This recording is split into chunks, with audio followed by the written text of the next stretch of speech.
संसदीय क्षेत्र समीक्षा कार्यक्रम में सांसद डॉक्टर अच्युत सामंत आज कंधमाल जिला ब्राह्मणिका दारिंगबाड़ी बालीगुड़ा आदि अंचल में 10 ऊर्ध पथप्रांत सभार जोग देते।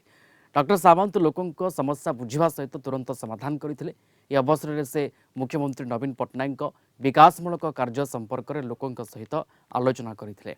सेपरी बालीगुड़े विधायक तथा जिला योजना बोर्ड अध्यक्ष चक्रमणि कौर, बालीगुड़ा बीजेडी सभापति टुना दास एवं सांसद उपस्थित 200 ऊर्ध बीजेपी और कांग्रेस कर्मी बीजेडी रे जोग देथिले।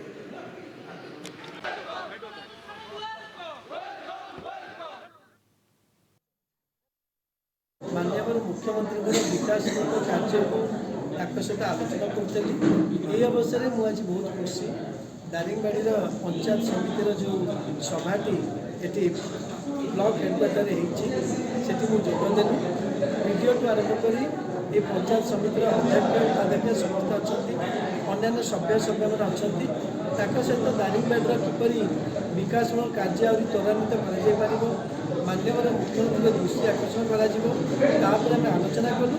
आगामी दिन में दारिंगबाड़ी अंचल को बहुत आगक नबू ता छड़ा दारिंगबाड़ी पर्यटन उपर निज संस्था माध्यम एक विराट कार्यक्रम आगामी दिन करने जाऊँगी से समस्ते दारिंगबाड़ीवासी जानवा पाइबे।